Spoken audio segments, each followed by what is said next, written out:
الرحمن الرحیم۔ السلام علیکم۔ میں آپ کے سامنے اسی سیریز کا ایک پہلو لے کے آنا چاہ رہا ہوں جو ابھی میرے پچھلے کلپس چل رہے ہیں کہ جہالت، یعنی قرآن اس کو کہتا ہے جذباتی تعلق کو، ہماری جہالت نہیں جس کو ہم سمجھتے ہیں گوار ہے یا انکوتھ اور without divide of any manners, وہ نہیں، یہ جذبات کا مطلب ہوتا ہے جو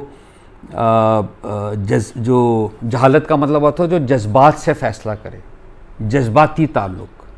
تو میں نے اپنے کلپس میں بتانے کی کوشش کی ہے کہ اس کا کوئی بھی تعلق اللہ کی نگاہ میں، اللہ کے ساتھ رابطہ رکھنے میں کوئی تعلق نہیں جذبات کا، وہ سراسر عقلی دلائل پر اللہ بات کرتے ہیں۔ پورا قرآن اس پر دلالت کرتا ہے، اللہ کی ہر چیز عقل پر مبنی ہے۔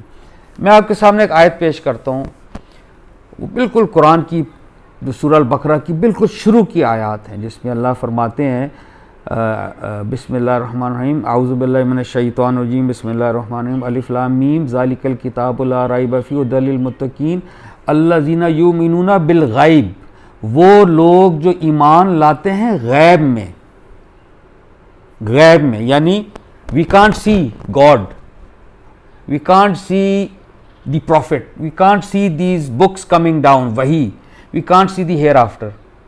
تو یہ ہمارے جو مذہبی کچھ لوگ ہیں، وہ بلکہ زیادہ تر لوگ یہ کہتے ہیں کہ دیکھیں قرآن خود کہہ رہا ہے کہ جو ایمان لاتے ہیں غیب میں، تو وہ چیزیں آپ کو نظر نہیں آ رہی، لہٰذا عقل کا تو کوئی تعلق نہیں ہے، اس کو آپ نے من و ان مان لینا ہے۔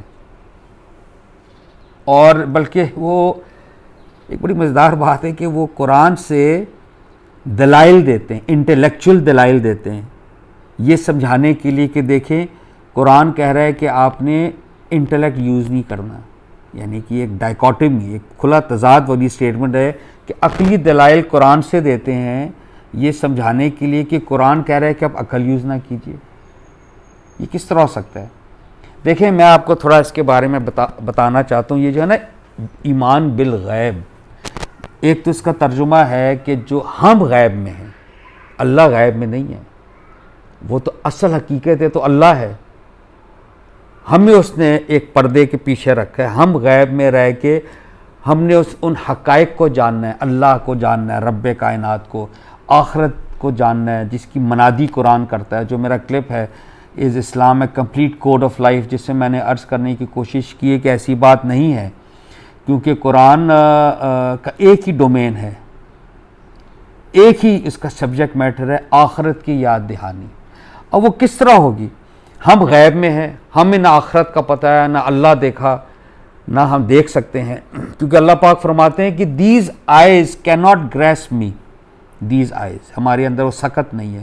اور سورہ اخلاص کے اینڈ پہ وَلَمْ يَكُن لَّهُ كُفُوًا أَحَدٌ، there is nobody like me، اللہ جیسا کوئی نہیں ہے، ہوتا تو ہم شاید سمجھ لیتے۔ تو کس طرح ہم جانیں گے اس کی یہ جو آیات ہیں قرآن کی، اس کی نشانیوں سے، عقلی دلائل سے۔ یہ ہے اس کا طریقہ کہ مثلاً اللہ قیامت کے بارے میں بات کرتے ہیں جب، تو اللہ کہتے ہیں کہ دیکھو میں ہوا چلاتا ہوں، ہوائیں بادل لے کے آتی ہیں، اور تم دیکھتے ہو یہ بادل پانی برساتی ہیں، بارش، اور ایک مردہ زمین یکا یک لہلہاتی کھیتی اگلتی ہے۔ ادھر آیت ختم نہیں کرتے، اللہ کوما کرتے ہیں، کوما، اسی طرح تم مردہ سے زندہ اٹھائے جاؤ گے، کوما، اور اس میں عقل والوں کے لیے نشانی ہے، نشانی کا مطلب ہی یہ ہے کہ آپ عقل سے اصل تک پہنچ جائیں گے اس نشانی سے، یعنی آپ قیامت کی اصل تک اس کی اس دنیا میں نشانی دے کر پہنچ جائیں گے۔